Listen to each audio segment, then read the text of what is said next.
पंडित देखहु हृदय विचारी, को पुरुषा को नारी।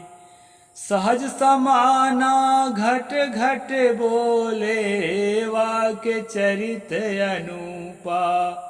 वाको नाम काह कहि लीजे, नावा के वर्णन रूपा। नावा के वर्णन रूपा। नमस्कार दोस्तों, मैं अविनाश दास रेशनल कबीर यूट्यूब चैनल में आप सबका हार्दिक स्वागत करता हूं। साथियों, यदि आप इस चैनल को सब्सक्राइब नहीं किए हैं तो सब्सक्राइब जरूर करें, शेयर करके अपने साथियों तक, अपने सभी ग्रुपों में पहुंचाएं, बेल आइकन को प्रेस करें, ऑल नोटिफिकेशन ऑन रखें ताकि हर वीडियो आप तक पहुंच सके। और साथियों, मुझे कमेंट जरूर लिखें। मैंने सतगुरु कबीर साहब की एक कविता आपके सामने रखी है। कविता के कुछ अंश उस पर थोड़ा अर्थ कर देता हूं, इसके बाद आगे चलेंगे दोस्तों। सतगुरु कहते हैं कि पंडित देखो हृदय विचारी। ऐ पंडितों, ऐ समझदार लोगों, या कुछ लोग कहते हैं पंडित का मतलब होता है ब्राह्मण। तो यहाँ ये भी कह सकते हैं, ऐ ब्राह्मणों, जरा अपने दिल और दिमाग में विचार करके देखो, कौन स्त्री है और कौन पुरुष है। सहज समाना घट घट बोले, वाके चरित अनुपा। सतगुरु कहते हैं कि सबके अंदर चेतना का संवेदना सबके अंदर एक समान है। स्त्री के अंदर और पुरुष के अंदर भीतर से हर कोई चाहता है कि मुझे सुखद अनुभूति मिले। भीतर से हर कोई चाहता है कि मुझे अन्य लोगों का प्रेम मिले, मुझे श्रेय दें, मुझे आगे बढ़ने के लिए प्रोत्साहन मिले, आगे बढ़ने के मेरे रास्ता मुझे साफ मिले। बहुत सारी ऐसी चीजें हैं दोस्तों जिसमें स्त्री और पुरुष का कोई भेद नहीं है। केवल शारीरिक चिन्ह में भेद है, कुछ अंगों में भेद है, कुदरत की व्यवस्था है, कुछ क्रियाओं में भी भेद है, कुछ हार्मोन्स में भी भेद है। इस बात को नकारा नहीं जा सकता, लेकिन जो मेन कहना चाहिए कि मुख्य जो संवेदना है उसमें थोड़ा भी भेद नहीं होता दोस्तों। हर प्राणी एक सुखद अनुभूति की प्यास में तड़प रहा है। किसी को दुख नहीं चाहिए, पीड़ा किसी को नहीं चाहिए, किसी को अपमान नहीं चाहिए, किसी को परतंत्रता नहीं चाहिए।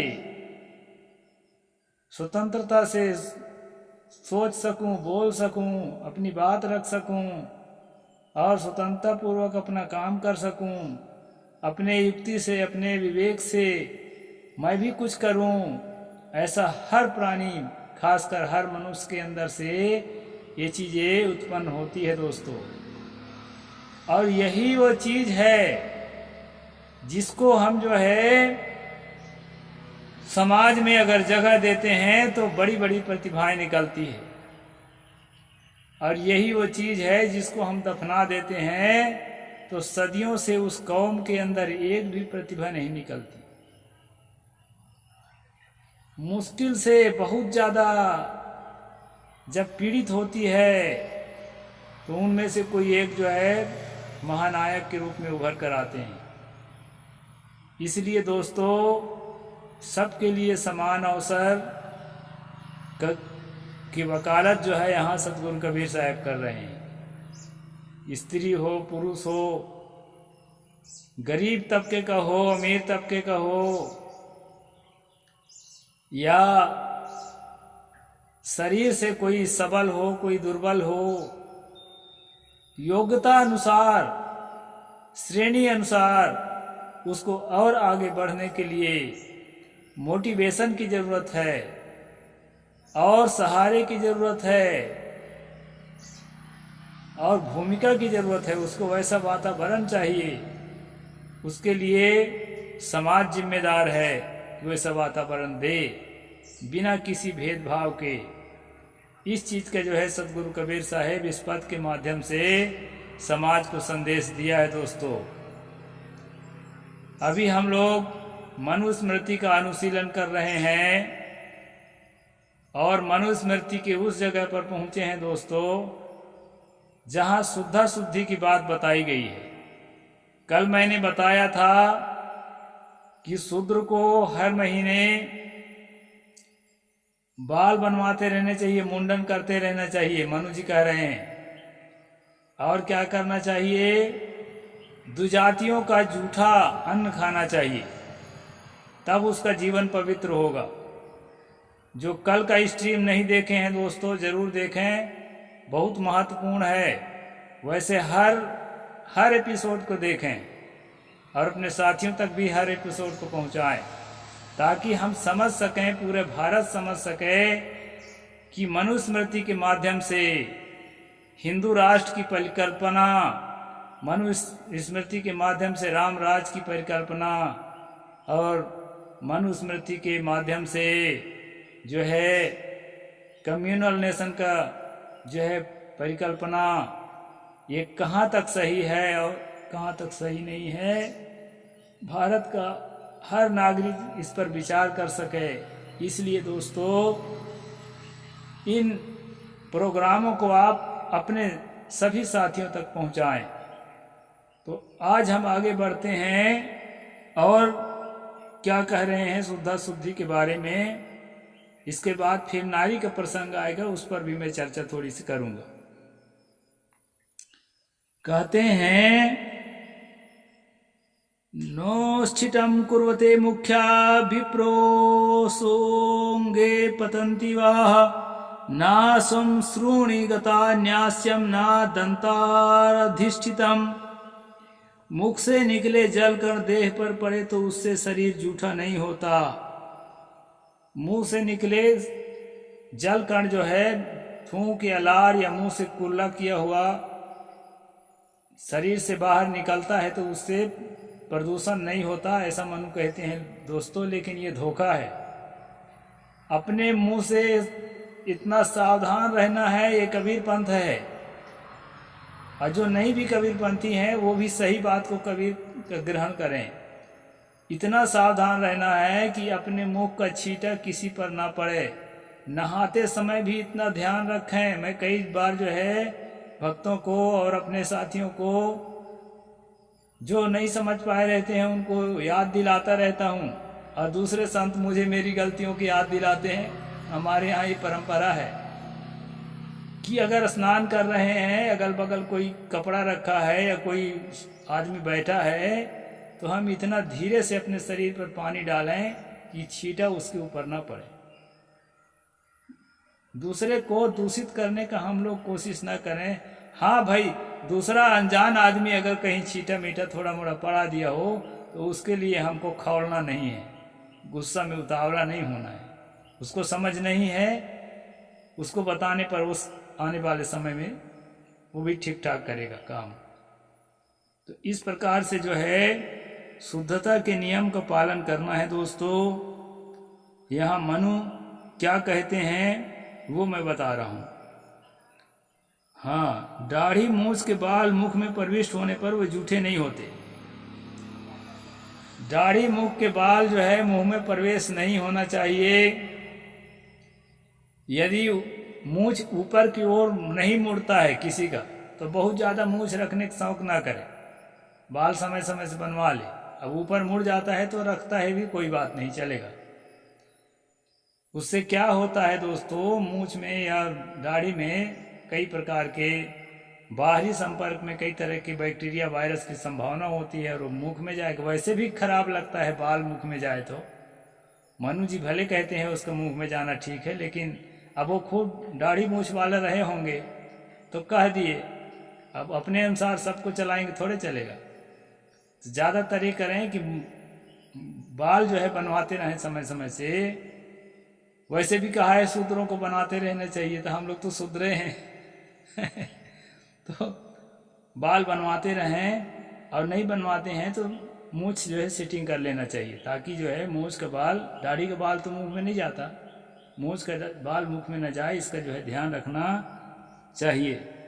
यहाँ पर हम मनु की बात नहीं मानेंगे। और दांतों के बीच अटका हुआ अन्न मुख का जूठा नहीं करता। दांतों के बीच में अन्न अटका हुआ है तो उसको साफ कर लें। जूठा करता है कि नहीं करता है ये अलग विषय है। वो सड़ेगा तो बीमारी पैदा करेगा, पायरिया पैदा करेगा, और भी आँखों दांतों में कई तरह के बीमारी होते हैं।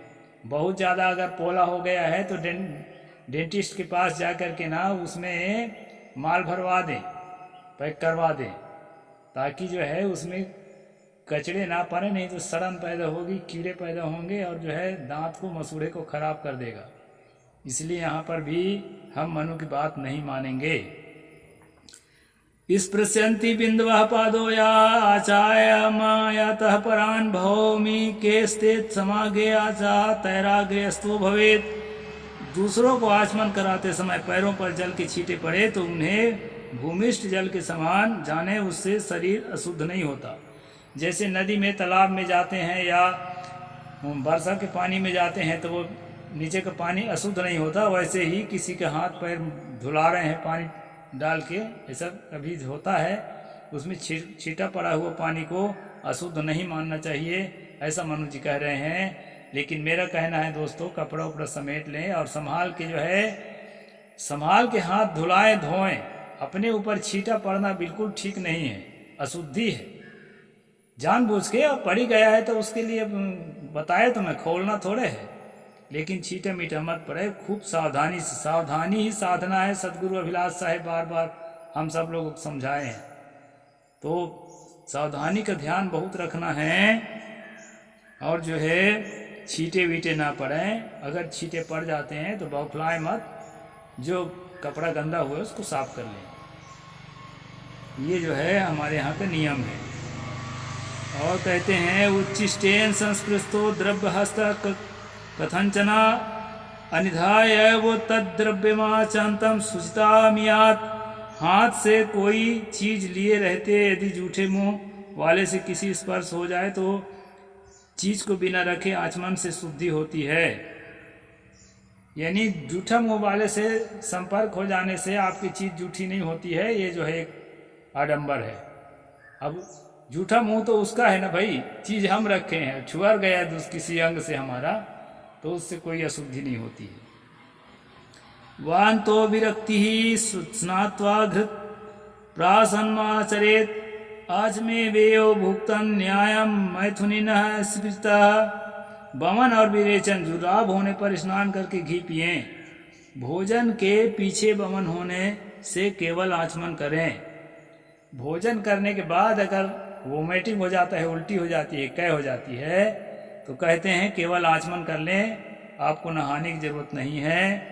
और जो है इसके अलावा अन्य समय में अगर वमन होता है, विरेचन होता है, ऐसी स्थिति में आपको स्नान करना जरूरी है और स्नान करने के बाद घी पीना जरूरी है, ऐसा मनु जी कह रहे हैं। मैं आपको बता देना चाहता हूं दोस्तों, वमन के बाद या विरेचन के बाद, उल्टी के बाद या डायरिया इत्यादि के बाद, पतले दस्त के बाद कभी भी तेल या घी या इस प्रकार की चीज आपको नहीं ग्रहण करना चाहिए।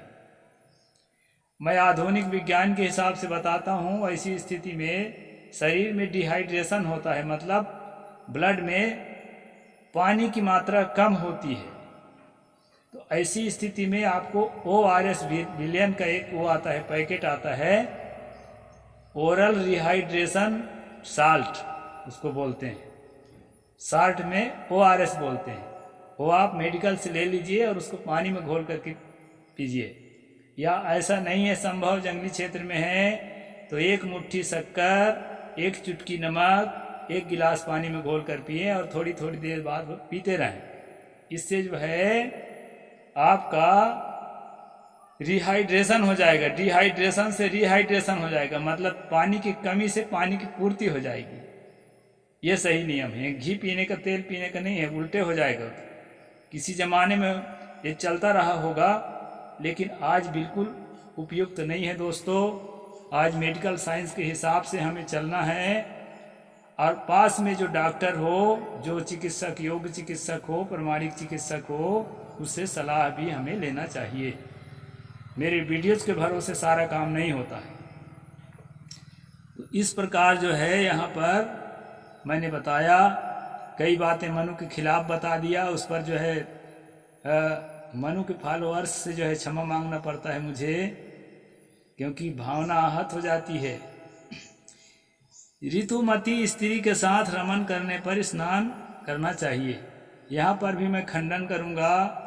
पीरियड में किसी भी पति को अपने पत्नी से संबंध नहीं करना चाहिए। वह संबंध करने का समय नहीं होता है। पीरियड के समय जो मासिक पीरियड होता है, एक प्राकृतिक प्रक्रिया है, वो उस समय जो है यौन संबंध नहीं करना चाहिए। अरे कम से कम उतना तो संयम कर ही सकते हो। मनु जी कह दिया है कि संयम मत करो, बल्कि संबंध कर लो और स्नान कर लो, तो ऐसा नहीं है। इस पर जो है दृढ़ता से पालन करें हर स्त्री पुरुष। सुप्त्वा क्षुप्त्वा वा भुक्त्वा वा निष्ठियोक्त्वा नितानि च पीतोपाध्येयमानस्य आत्मेता प्रतोपि सना। वेद पढ़ने की इच्छा वाला सोने, छींकने, खाने, थूकने, झूठ बोलने और पानी पीने के अनंतर पवित्र हो तो आचमन करे।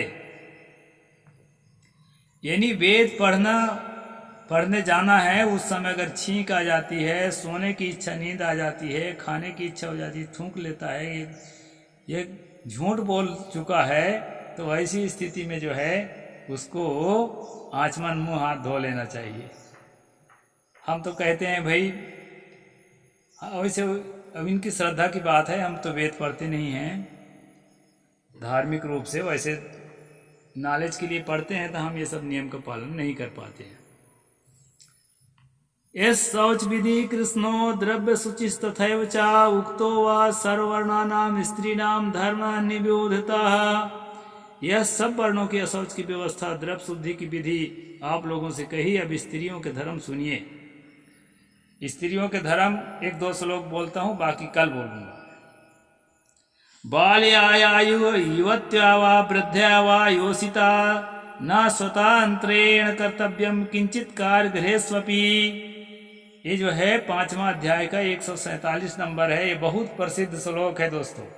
इस पर कई विद्वान जो है समय समय से विचार रखते हैं, खासकर महिला विद्वान जो है इस पर खूब विचार रखती हैं। इसलिए इसको आप लोग ध्यान में रखना। श्लोक तो मुझे भी याद नहीं रहता, क्योंकि मैं संस्कृत वाला आदमी नहीं हूं, लेकिन जो है श्लोक नंबर याद रखना जरूरी रहता है। बालिका हो या युवती या वृद्धा स्त्री, स्वतंत्रता पूर्वक घर का कोई काम नहीं करना चाहिए। बालिका हो, ठीक है, बालिका है, नासमझ है, उसको स्वतंत्र रूप से छोड़ देने से काम बिगाड़ेगी, है ना। युवती स्त्री, पढ़ी लिखी नौजवान जो महिला है। अब वृद्धा स्त्री, बुढ़िया जो है, यहाँ पर जो कहते हैं किसी भी उम्र के स्त्री को स्वतंत्रता पूर्वक कोई भी काम नहीं करना चाहिए। ये मनु जी के आदेश है। बिना आदेश के, बिना इजाजत के उसको कुछ भी करने का अधिकार नहीं। और दोस्तों, यहीं पर जो है अधिकारों का हनन होता है। मैंने शुरू में ही कहा था कि सदगुरु कबीर साहब का ये रास्ता है, इसमें स्त्रियों को भी उचित अधिकार दिया जाता है। इसमें किसी भी प्रकार से उसमें रोकथाम नहीं किया जाता है कि तुम स्वतंत्र नहीं हो, हम जैसे करेंगे वैसे होगा। कोई पशु पक्षी नहीं है, वो मनुष्य है।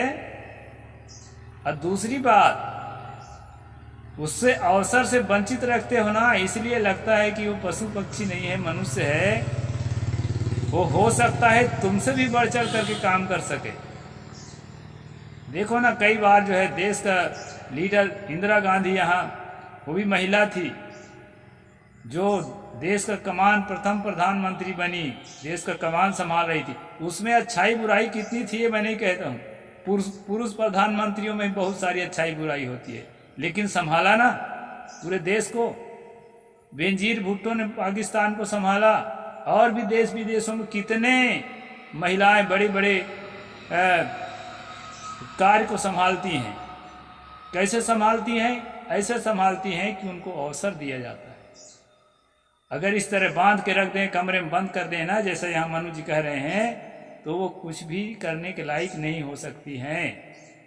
और सदियों से ऐसा होता रहा है।